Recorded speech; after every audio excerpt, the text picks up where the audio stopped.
Ó Mãe Santíssima, intercedei por nós para que possamos bem compreender os ensinamentos de vosso Divino Filho, nosso Senhor e Salvador Jesus Cristo, e as explicações dos pais da Igreja. Ó Virgem Imaculada, ofereço-vos este trabalho e peço que abençoais aqueles que o ouvirem, e que seja para a maior honra e glória de Deus. Amém. Senhor onipotente, purificai o meu coração e os meus lábios. Vós, que purificastes os lábios do profeta Isaías com carvão em brasa, e dignai-vos, por tal modo, purificar-me com a vossa misericórdia, para que possa dignamente anunciar o vosso santo Evangelho. Por Jesus Cristo nosso Senhor. Amém. Senhor, abençoai-me. Que o Senhor resida no meu coração e nos meus lábios, para que anuncie digna e convenientemente o seu Evangelho. Amém. Evangelho de Nosso Senhor Jesus Cristo segundo São Lucas. Parábola dos Marcos. Como eles ouvissem isso, Jesus acrescentou uma parábola, porque estava perto de Jerusalém, e eles pensavam que o reino de Deus se manifestaria imediatamente. Disse então: um homem de nobre origem partiu para uma região longínqua, a fim de ser investido na realeza e voltar. Chamando 10 de seus servos, deu-lhes 10 marcos de prata e disse-lhes: fazei-os render até que eu volte. Ora, seus concidadãos o odiavam e enviaram atrás dele uma embaixada para dizer: não queremos que este reine sobre nós. Quando ele regressou, após ter recebido a realeza, mandou chamar aqueles servos aos quais havia confiado dinheiro, para saber o que cada um tinha feito render. Apresentou-se o primeiro e disse: Senhor, teu marco rendeu 10 marcos. Muito bem, servo bom, disse ele. Uma vez que te mostraste fiel no pouco, recebe autoridade sobre 10 cidades. Veio o segundo e disse: Senhor, teu marco produziu 5 marcos. Também a este ele disse: sê tu também governador de 5 cidades. Veio o outro e disse: Senhor, eis aqui o teu marco, que depositei no lenço, pois tive medo de ti, porque és homem severo, tomas o que não depositaste, e colhes o que não semeaste. Então ele disse: servo mau, julgo-te pela tua própria boca. Sabias que sou homem severo, que tomo o que não depositei e colho o que não semeei. Por que então não confiaste meu dinheiro ao banco? À minha volta eu o teria recuperado com juros. E disse aos que lá estavam: tirai-lhe o marco e dai-o ao que tem 10. Responderam-lhe: Senhor, ele já tem 10 marcos. Digo-vos, a quem tem será dado, mas aquele que não tem será tirado até mesmo o que tem. Quanto a estes meus inimigos, que não queriam que eu reinasse sobre eles, trazei-os aqui e trucidai-os em minha presença. E dizendo tais coisas, Jesus caminhava à frente, subindo para Jerusalém. Comentários dos Pais da Igreja. Santo Eusébio. Houve quem pensasse, levados pela impressão que costumavam causar os milagres operados por Jesus Cristo, que o Salvador se dirigia a Jerusalém para lá instaurar o seu reino. Ele lhes dá a conhecer, no entanto, que não haveria de receber o reino das mãos do Pai antes que, deixando os homens, tornasse a ele. Como eles ouvissem isso, Jesus acrescentou uma parábola, porque estava perto de Jerusalém e eles pensavam que o reino de Deus se manifestaria imediatamente. Teofilacto Diócrida. Mostrou-lhes Nosso Senhor como era vão o que presumiam, pois que o reino de Deus não se dará a conhecer por meio dos sentidos do corpo. Mostrou-lhes ainda que, sendo Deus, conhece-lhes os pensamentos, pelo que propõe uma parábola. Um homem de nobre origem partiu para uma região longínqua, a fim de ser investido na realeza e voltar. São Cirilo. O sentido dessa parábola revela todos os mistérios de Cristo, do primeiro ao último. Com efeito, o Verbo, que era Deus, fez-se homem e, embora tenha assumido a condição de escravo, resguardou a nobreza de um nascimento inefável no seio do Pai. São Basílio. A nobreza de Nosso Senhor provém não apenas de sua divindade, mas também da sua humanidade, porque nascido de Davi segundo a carne. Um homem de nobre origem partiu para uma região longínqua. A distância aqui não é espacial. Ela indica, com efeito, a diferença de condição que vai entre nós e ele. Deus aproxima-se-nos sempre que praticamos uma boa ação. Afasta-se, porém, quando buscamos nossa própria perdição, separando-nos dele. Foi-se, portanto, para essa região tão afastada com o fito de tomar posse do reino das nações, segundo a prédica do rei profeta. Pede-me, e eu te darei as nações em tua herança. Santo Agostinho.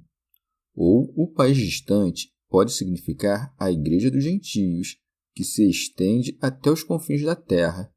O Salvador vai até essa região para lhe infundir a plenitude das nações. Retorna, porém, dela para que todo Israel alcance a salvação. Eusébio.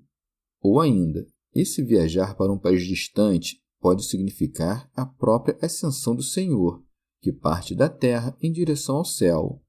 E quando, deveras, ajunta as palavras tomar posse de um reino para depois voltar, quer com elas significar sua segunda vinda gloriosa e majestática. E chama-se a si mesmo de início apenas homem, por causa do nascimento segundo a carne, mas em seguida nobre. Não, porém, ainda rei, pois, quando da sua primeira vinda, ainda não lhe fulgurava a majestade. E acresce de justiça as palavras tomar posse de um reino, porque o recebera das mãos do Pai, segundo quanto predito por Daniel. E eis que vi um que parecia o Filho do Homem, que vinha com as nuvens do céu. São Cirilo. Subindo aos céus, senta-se à direita da majestade suprema e, ao fazê-lo, distribui as graças divinas àqueles que nele crerem, como um senhor que confia seus bens aos servos para que lhes façam frutificar, fazendo com que mereçam destarte a recompensa pelo serviço prestado. Chamando 10 de seus servos, deu-lhes 10 marcos de prata. São João Crisóstomo. As Sagradas Escrituras empregam, via de regra, o número 10 para significar a perfeição. De fato, quando na contagem ultrapassa-se esse número, torna-se a unidade, como se a dezena perfizesse a sequência dos números. Eis porque aquele que cumpre à perfeição os serviços devidos a Deus recebe 10 marcos. Santo Agostinho. Esses 10 marcos podem significar também o próprio decálogo da lei. Os 10 servidores, todos aqueles submetidos à lei e aos quais foi anunciada a graça do Evangelho. Entenda-se que esta soma lhes foi confiada quando se aperceberam de que, rasgando o véu da lei, chega-se aos Evangelhos. São Beda. O marco, que os gregos chamam minan, pesava cerca de 10 dracmas, e todo o discurso contido nas Escrituras que indica a perfeição da vida do céu leva, por assim dizer, a marca fulgurante do número 100. Eusébio. Na parábola, os servos que recebem os marcos representam os discípulos do Nosso Senhor, portadores todos da mesma missão, a saber, de fazê-los frutificar. Fazei-os render até que eu volte. E o único modo de se desincumbirem do encargo consistia no anunciar aos homens já atentos a doutrina do reino de Deus. Doutrina esta que é uma para todos, a mesma fé e o mesmo batismo, pelo que cada um deles recebe um marco. São Cirilo. Há, entretanto, grande diferença entre estes últimos e aqueles que rejeitaram o reino de Deus, pelo que acresce. Ora, seus concidadãos o odiavam e enviaram atrás dele uma embaixada para dizer: não queremos que este reine sobre nós. É isto que reprochava Jesus aos judeus quando disse: mas agora viram as obras e, contudo, aborrecem a mim e a meu Pai. E recusaram o reino quando responderam a Pilatos dizendo: não temos rei senão César. Eusébio. Claramente designa os judeus por concidadãos, pois que tinham a mesma ascendência segundo a carne, e porque também se conformavam às prescrições da lei. Santo Agostinho, como os embaixadores enviados, quer dar a conhecer que, mesmo após a ressurreição, os judeus continuariam a perseguir os apóstolos, rejeitando assim abertamente a pregação dos evangelhos. Eusébio. O Salvador, depois de ter pregado a primeira vinda, prediz o próprio retorno em glória fulgurante e majestosa. Quando ele regressou, após ter recebido a realeza, mandou chamar aqueles servos aos quais havia confiado dinheiro, para saber o que cada um tinha feito render. São João Crisóstomo. As Sagradas Escrituras distinguem dois reinos de Deus, o da criação, que lhe pertence como a um rei do universo em virtude de seus direitos de criador, e o da submissão, que não exerce senão sobre os justos, que a tanto se entregam voluntariamente. É este último a que se alude com as palavras depois de ter tomado posse do reino. Santo Agostinho. Recebido o reino, torna. Há de vir em manifesta claridade aquele que parecia outrora tão humilde quando dizia: meu reino não é deste mundo. São Cirilo. Quando Jesus Cristo retornar, depois de ter tomado posse de seu reino, louvará os ministros que o tiverem merecido e, nos céus, cobrir-lhes-á de honras. Assim, serão recompensados com muito mais, porque fizeram frutificar os marcos que lhes foram confiados. Apresentou-se o primeiro e disse: Senhor, teu marco rendeu 10 marcos. São Beda. Esse primeiro servo figura os doutores que foram enviados ao povo circunciso. Receberam um marco para fazer render, porque pregavam uma só e mesma fé. Este marco desdobrou-se em 10 outros, com os ensinamentos que ministravam associavam-se ao povo que vivia sob a lei.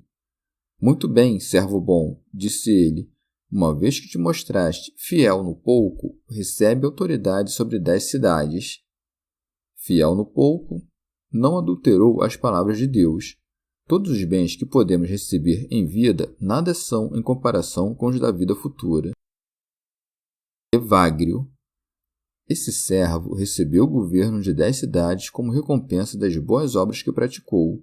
Há quem, interpretando essa promessa num sentido baixo e grosseiro, com a alma ainda refém da ambição de poder e fama, pretende que, com ser fiel a Jesus Cristo, mereça receber os mesmos poderes na Jerusalém terrestre, que cuidam será erguida em pedras preciosas. Santo Ambrósio. Essas 10 cidades representam 10 almas e são entregues, por direito, a quem fez frutificar no coração dos homens os tesouros do Senhor, isto é, as palavras do Senhor, palavras sinceras, não prata purificada no fogo. Porque assim como se diz que Jerusalém foi edificada como uma cidade, assim também sucede às almas pacíficas, que hão de governar como os anjos, porque mereceram assemelhar-se a eles. Veio o segundo e disse: Senhor, teu marco produziu 5 marcos. São Beda. Esse servidor representa os que foram enviados a pregar o evangelho entre os gentios. O marco que lhe fora confiado, isto é, a fé do evangelho, produziu 5 outros marcos. Trouxeram para a vida da graça as nações que se achavam escravas dos sentidos corpóreos. Sê tu também governador de 5 cidades, que significa: a perfeição da justiça tua há de reluzir de um grande brilho e muito superior ao das almas que trouxestes para a fé. Santo Ambrósio. Ou ainda, em outro sentido, quem for encarregado de ensinar os preceitos morais recebeu 5 marcos, porque nossos corpos são dotados de 5 sentidos. A quem foi confiado 10 marcos, ou seja, o dobro, coube o poder de ensinar não apenas a santidade da moral cristã, mas também os mistérios da lei. Pode-se ainda entender os 10 marcos como os 10 mandamentos da lei, isto é, a doutrina concernente à lei, e os 5 como o ensino da disciplina religiosa. Mas o doutor deve ser perfeito em todas as coisas. E como ele aqui está a falar dos judeus, é de razão dizer que apenas 2 dos servidores multiplicaram os marcos recebidos, e não fizeram com efeito recorrendo aos juros, mas à boa administração. São João Crisóstomo. Porque os frutos da doutrina celeste não se assemelham ao lucro obtido pela usura. No que diz respeito aos bens da terra, não há quem enriqueça sem que outro empobreça. Com relação aos bens espirituais, no entanto, não pode alguém enriquecer sem, ao mesmo tempo, enriquecer os outros. É que a partilha dos bens exteriores necessariamente os apequena, ao passo que os bens espirituais não fazem senão crescer quando são divididos. Santo Agostinho. Pode-se dizer ainda que os 10 e os 5 marcos recebidos pelos 2 servos, os quais empregaram com proveito a soma que lhes fora confiada, representam aqueles que, dotados pela graça com a inteligência da lei, já integram o rebanho de Deus. Essa analogia se funda, para o primeiro, nos 10 preceitos da lei e, para o segundo, nos 5 livros de Moisés, encarregados de transmiti-la. As 10 cidades confiadas a um servo e as 5 confiadas ao outro dizem respeito a essas mesmas coisas. Isso porque a multiplicidade de interpretações possíveis que emanam à farta de cada mandamento ou livro, quando reconduzidas ou reduzidas a um só sentido, forma como que uma cidade para as inteligências, que aí vivem de pensamentos eternos. Com efeito, uma cidade não é simples aglomeração quaisquer de entes, mas uma multidão de entes racionais unidos entre si pelos liames de uma lei comum. Os servidores, enaltecidos por terem feito frutificar o quanto lhes fora confiado, simbolizam os fiéis, no futuro, a dar conta do bom emprego que fizeram dos talentos que lhes haviam sido confiados, ao multiplicarem as riquezas do Senhor, isto é, o número dos que nele creem. Aqueles, ao contrário, incapazes de prestar contas, são figurados aqui pelo servidor que preferiu guardar o marco embrulhado num lenço. Senhor, eis aqui o teu marco, que depositei num lenço. Há, em verdade, quem caia no erro culpável de pensar que a cada um basta dar conta de si mesmo. De que serve, dizem estes, pregar aos homens e trabalhar pela sua salvação e ter de assumir diante de Deus a responsabilidade dos outros? Ademais, estes mesmos que não conheceram a lei tornaram-se culpados perante Deus e, analogamente, com relação àqueles que, tendo conhecido o Evangelho, desobedeceram-no, já que ambos poderiam ter chegado ao conhecimento do Criador pelo exame das criaturas. Pois tive medo de ti, porque és homem severo, tomas o que não depositaste e colhes o que não semeaste. Com efeito, temos a impressão de que Deus colhe o que não semeou quando condena por culpa de impiedade aqueles que nunca ouviram falar nem da lei nem do Evangelho. Ora, é com o intento de se esquivarem de um tal julgamento severo que eles vivem na ociosidade, negligenciando o ministério da palavra, como que envolvendo num lençol o talento que receberam. Teofilacto Diócrida. É com um lenço que se cobre o rosto dos mortos. Não sem razão, portanto, diz Nosso Senhor que esse servo preguiçoso embrulhou o marco que recebera, porque, não o tendo empregado nem o feito render, é como se o tivesse enterrado. São Beda. Pode-se dizer que o embrulhar o marco recebido representa o sepultar, numa pática ociosidade, os dons recebidos de Deus. Ora, o que esse servo preguiçoso invoca como desculpa é precisamente o que o torna mais culpável. Então ele disse: servo mau, julgo-te pela tua própria boca. Ele o chama servo mau tanto pela negligência que demonstrou em haver-se com o marco, quanto pela dureza orgulhosa com a qual responde o Senhor. Sabias que sou homem severo, que tomo o que não depositei e colho o que não semeei. Por que então não confiaste o meu dinheiro ao banco? Por outras palavras, se sabias que sou um homem austero e que vou atrás do que não me pertence, por que razão não concluíste que tanto mais temível e severo eu seria com o que de fato é meu? O dinheiro aí significa a prédica dos evangelhos e da palavra de Deus, pois que esta é pura como a prata acrisolada no fogo. Ela deve, em verdade, ser depositada no banco, que quer dizer, posta nos corações bem dispostos que a ela se oferecem. Santo Agostinho. O banco pode também significar a profissão exterior e pública da religião, coisa que nos é imposta como um meio necessário para a salvação. São João Crisóstomo. No trato com riquezas terrestres, os devedores não estão obrigados senão a pagar a exata soma que tomaram de empréstimo. Tanto quanto receberam, tanto devem pagar, e nada de sobejo lhes pode ser exigido. Pelo que é das palavras de Deus, no entanto, os devedores estão obrigados a não somente preservá-las, senão ainda a multiplicá-las, como nos adverte o Salvador quando fala deste teor. Por que, então, não confeste o meu dinheiro ao banco? À minha volta eu o teria recuperado com juros. São Beda. Quem, com efeito, recebe da boca dos pregadores do Evangelho com fé a pecúnia da palavra de Deus, deve pagar com juros a dívida contraída, seja com boas obras, seja buscando, a partir do que lhe foi ensinado, compreender o que permaneceu não explicado. São Cirilo. O próprio dos pregadores é, portanto, prover seus ouvintes de profícuos e salutares sermões. Cabe, no entanto, à graça divina o fazer-lhes entender com docilidade o que escutaram, lhes fecundar a inteligência. Ora, esse servo não mereceu nem ser enaltecido, nem ser honrado. Longe disso, foi condenado como um servo preguiçoso.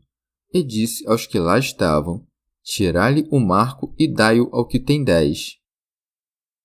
Santo Agostinho. Isto é, podemos perder os dons divinos se os possuímos sem os possuir de fato, ou seja, sem dar-lhes boa aplicação. Quando, ao contrário, possuímos-los verdadeiramente, isto é, empregando-os devidamente, frutificam. São Beda. Misticamente, quando todas as nações entrarem na Igreja, logo Israel será salva, e então a graça espiritual, que até então atuava discretamente, espalhar-se-á abundantemente entre os pregadores. São João Crisóstomo. Nosso Senhor disse aos presentes: tirai-lhe o marco, porque não convém a um homem sábio que aplique ele mesmo a punição devida. Para infligir o castigo que, como juiz, determinara, serve-se de outro, ou seja, de um ministro. Assim, o mesmo Deus não pune os pecadores, mas fala-o por intermédio dos seus anjos. Santo Ambrósio. Silencia a quanto aos servos que, como devedores pródigos, dissiparam tudo quanto lhes fora confiado. Os 2 servos que fizeram o depósito render representam o pequeno número daqueles que, por 2 vezes, são chamados a cultivar a vinha do Senhor. Os demais simbolizam todos os judeus. Eles responderam-lhe: Senhor, ele já tem 10 marcos. E para que esse procedimento não lhes parecesse injusto, nosso Senhor acresce: digo-vos, a quem tem, será dado. Teofilacto Diócrida. É certo que o lucro do Senhor será maior, absolutamente falando, no caso do servo que duplicou a maior quantia, a saber, os 10 marcos. Quanto, porém, ao servo ocioso, que não buscou aumentar o montante que lhe fora confiado, ser-lhe-á tirado até mesmo o que possui, mas do que não tem, será tirado ainda mesmo o que tem, para que o dinheiro do Senhor não fique sem render. Essa verdade não se aplica só à pregação e ao ensino, mas à prática das virtudes morais. Por estas, com efeito, o Senhor nos recompensa com suas graças, dando a este a graça de jejuar, àquele a da oração, a um terceiro a da mansidão e humildade. Se nos esforçarmos a delas obter lucro, lograremos multiplicá-las. Se, porém, lhe ficarmos indiferentes, havemos de perdê-las para sempre. Acresce nosso Senhor: quanto a esses meus inimigos, que não queriam que eu reinasse sobre eles, trazei-os aqui e trucidai-os em minha presença. Santo Agostinho. Com essas palavras, designa a impiedade dos judeus que se não quiseram se converter a ele. Teofilacto Diócrida. O Senhor os entregará à morte, lançando-os nas trevas exteriores, e ainda nesta vida foram massacrados pelas hostes romanas. São João Crisóstomo. Essas palavras, trucidai-os em minha presença, recaem diretamente sobre os marcionitas, que cuidavam haver um contraste entre Cristo, que diziam bom, e o Deus do Antigo Testamento, a quem tinham por mal. É, no entanto, evidente que o Pai e o Filho fazem uma só e mesma coisa, porque o Pai envia um exército à sua vinha para destruir os inimigos, e o Filho os manda degolar em sua presença. A parábola narrada por São Lucas difere daquela narrada por São Mateus. Nota-se que, aqui, o mesmo capital rende diferentes montantes, 5 no caso, 10 no outro. Na narrativa de São Mateus, dá-se o contrário. Quem recebeu 2 talentos lucrou outros 2, quem recebeu 5, outros 5. Portanto, as recompensas não são iguais. Tito Bostrense. Como Nosso Senhor houvesse anunciado a proximidade do reino de Deus, tanto que subiu a Jerusalém, logo alguns acreditaram que entraria ali mesmo a reinar. Na parábola precedente, Jesus retificou-lhes este juízo, mostrando que ainda não havia triunfado sobre a morte que lhe urdiam. Tendo dito isto, prossegue para padecer a paixão na cidade de Jerusalém. E dizendo tais coisas, Jesus caminhava à frente, subindo para Jerusalém. São Beda. Ensina-lhes também Nosso Senhor que a parábola precedente falava da triste sorte que haveria de recair sobre Jerusalém, cidade esta que daí a pouco lhe condenaria à morte, devendo ela própria perecer confrangida com os horrores da guerra. Chegamos ao fim de mais um dia de comentários da Catena Áurea. Muito obrigado por ficarem até aqui, que Nossa Senhora derrame suas graças sobre nós e até amanhã.